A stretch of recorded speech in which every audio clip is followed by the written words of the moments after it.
It is more paycheck to paycheck driven IT, automobile, educational services sector. So typically it's an end user driven market, first home buyers. And so the demand in these segments has always traditionally been strong, continues to stay strong. PCMC is one of them.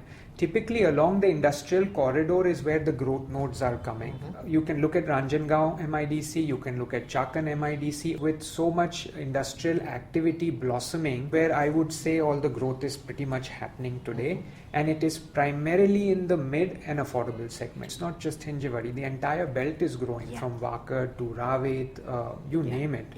And a lot of support services are that gear towards these IT and automotive sectors are also coming up.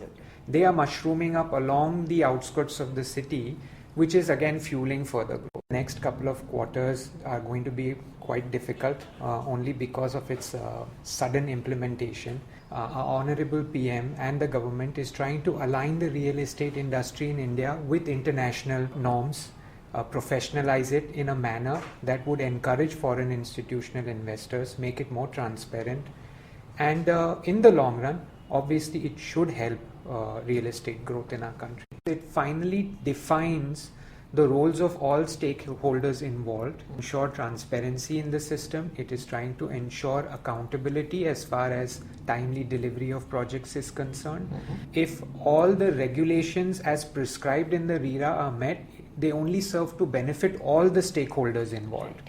It finally puts down on paper all disclosure norms, all criterias and all guidelines that the entire country needs to follow irrespective of the local jurisdiction. So it's not diluting the regulatory act, but they're taking a more judicious approach to it, I feel. If the Indian tax system were to be simplified through GST, the consumer knows exactly what tax he's paying, starts from VAT to service tax to stamp duty to registration, and it gets confusing if it is a ready possession property. Obviously, if there is a standard indirect tax model that gets implemented across the country, it doesn't matter which part of the country he's in, he knows exactly what he has to pay as far as taxes are concerned. There's transparency there. There are segments in real estate, it's so localized, you cannot compare an affordable to a luxury segment pricing. You cannot expect a 30% drop like what's being predicted in the media. If any, I would assume they would be in the upper 1%, 2% luxury segment projects where there might be a scope for reduction.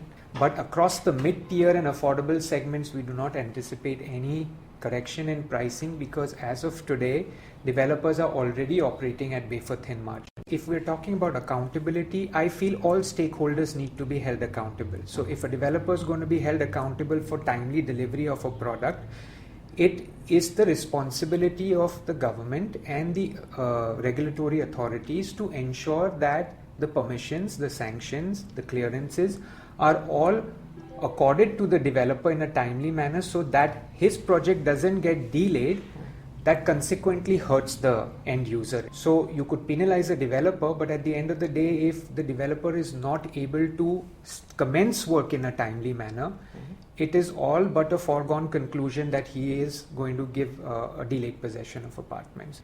Single window clearance would be a major step in that direction, but then again, it doesn't cover all the regulatory bodies. For example, environmental clearance is not a local municipal corporation issue yet. It is a state issue. So there's a small percentage of it that has come to the ULB, right? Yeah, it still hasn't been implemented yet. Right. So again, there are a lot of regulatory bodies that are outside the jurisdiction of the municipal corporation that we rely on for timely permissions. So if we do not have an environmental clearance, the next step gets delayed. Right. So at the end of the day, all I'm saying is all pieces of the puzzle need to be held accountable. Sure. Greater transparency coming in is one of the things that is making banks more comfortable. Even if you go to any of your local municipal corporation, the weightage on going online is tremendous. A lot of bodies have started putting a lot of project information online as far as permissions, sanctions are concerned, and a bank can quickly pull up that information and get comfortable with how reputed a developer is, not just from a legacy standpoint but from a delivery standpoint as well.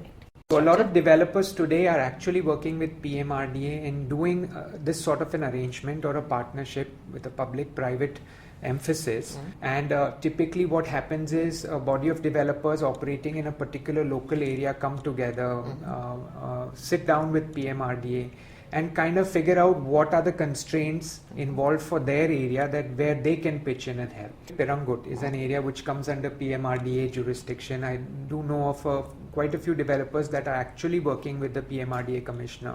Water is one of the major concerns there, and I think PMRDA is working on getting the necessary permissions, sanctions, water drawing permissions.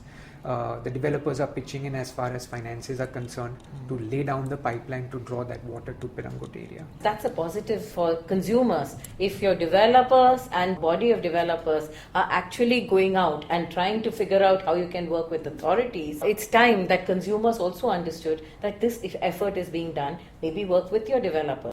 You don't want to be spending a good part of your work day commuting back and forth. Right. Your quality of life suffers. So proximity to your workplace, educational institutions, so then social infrastructure comes into play, not That just civic infrastructure. Schools, hospitals, retail, entertainment Correct. centers, Correct. right? And then obviously at the end of the day it is all about your budget. I would say 2017 would be a challenging year, no doubt about it. It's one thing to come out with a policy, it's another thing to adopt and implement it. For us also as a company, we need to ensure that we are in compliance with all of these laws that are coming through, because they are coming at a rapid pace. But I feel in the long term, it is all for the good of the industry.